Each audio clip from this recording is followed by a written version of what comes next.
Bonjour, Isabelle Wistiner-Soubert, présidente du mouvement suisse pour la coparentalité responsable. Nous sommes le 25 avril 2020 et le MSCR a trouvé que c'était tout à fait judicieux de présenter à nouveau une vidéo, de s'exprimer publiquement euh, aujourd'hui, parce qu'aujourd'hui c'est la journée mondiale de sensibilisation à la notion d'aliénation parentale. Qu'on l'appelle aliénation parentale, qu'on l'appelle exclusion parentale, qu'on l'appelle manipulation, ces situations-là existent réellement.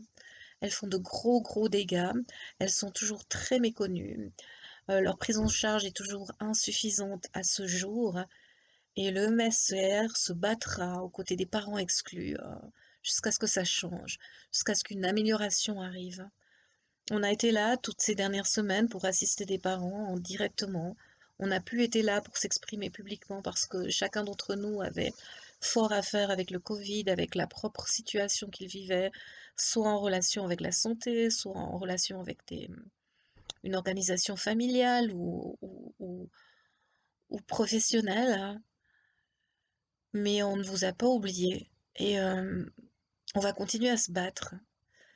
Il y a plusieurs définitions possibles de l'aliénation parentale. Pour moi, ma définition, c'est que l'aliénation parentale, c'est une exclusion d'un parent qui est donc aliéné, c'est-à-dire éloigné de sa famille, puis éloigné de la société, parce qu'en général, le parent aliéné l'est parce qu'il a été accusé de choses assez terribles, qui aboutissent au fait que la société dans son ensemble le juge, le rejette, l'exclut. Et puis l'aliénation parentale, c'est également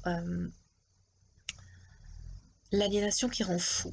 C'est-à-dire que le parent exclu devient fou, parce qu'il ne sait plus lui-même qui il est vraiment, à force d'entendre des choses,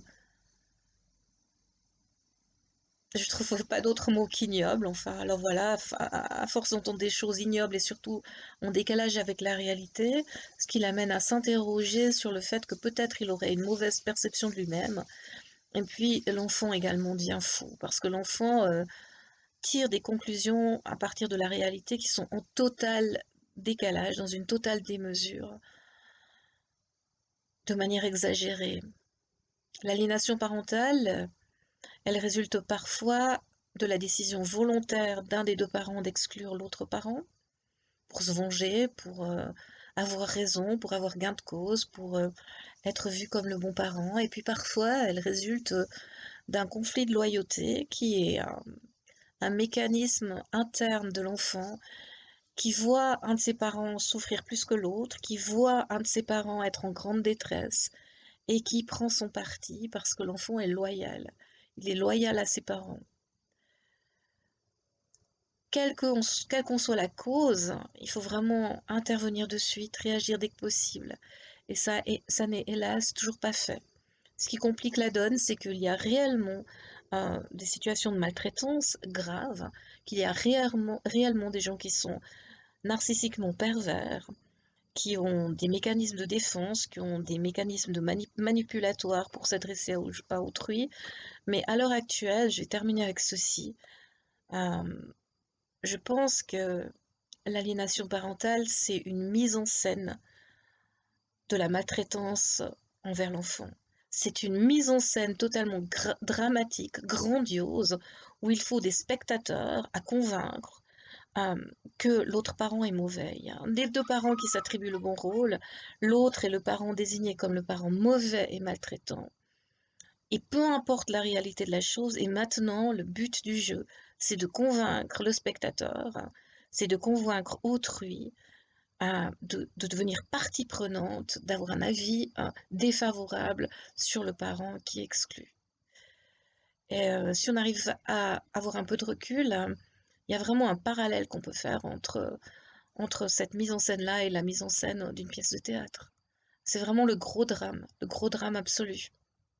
Mais il y a des clés, il y a des choses qui font qu'on devrait avoir un espèce de signal d'alarme qui s'allume. Notamment le parent qui vient vous voir et qui est beaucoup plus intéressé à médire du parent exclu qu'à parler de son enfant. Ça, pour moi, c'est un signe. Un des autres signes, c'est, les déclarations soi-disant spontanées des enfants qui ne veulent plus voir un de leurs parents. Accepter ça sans questionner le processus, c'est d'une naïveté terrible, parce que ça fait fi du fait qu'un enfant est loyal à son parent, que pour construire son estime de soi, l'enfant a besoin de penser qu'on l'aime et qu'il en faut réellement beaucoup pour qu'un enfant, en tout cas un enfant plus jeune et un enfant avant la période de l'adolescence, émette un jugement critique quelconque sur son parent. J'ai fait plus long que prévu, je vais terminer là. On ne s'est plus exprimé publiquement, mais j'ai profité de cette période un peu plus calme pour rédiger et terminer un petit livret au sujet de l'aliénation parentale, des prises en charge possibles, des signes d'alarme qui doivent tous nous alarmer. Et sur ce, j'espère que vous n'êtes pas directement concernés par la problématique. Pour ceux qui le sont, mon livre Protection de l'enfance, lettre ouverte à tous ces acteurs est toujours en vente dans toute bonne librairie et directement auprès de moi. Et ce livre parle des fausses accusations contre les parents. Et je suis assurée d'une chose, à l'heure où je vous parle, c'est que lorsqu'il y a fausse accusation qui concerne le comportement d'un enfant, d'un parent envers son enfant, il y a absolument toujours une situation d'aliénation parentale. C'est tout à fait clair pour moi. En vous souhaitant une bonne fin de journée et en réitérant ma sympathie, mon empathie et le fait que je me sens très touchée par ces situations et que le MSCR s'engage et s'engagera jusqu'à ce que nos prises en charge changent dans la réalité de la vie, pas seulement sur le papier. Merci.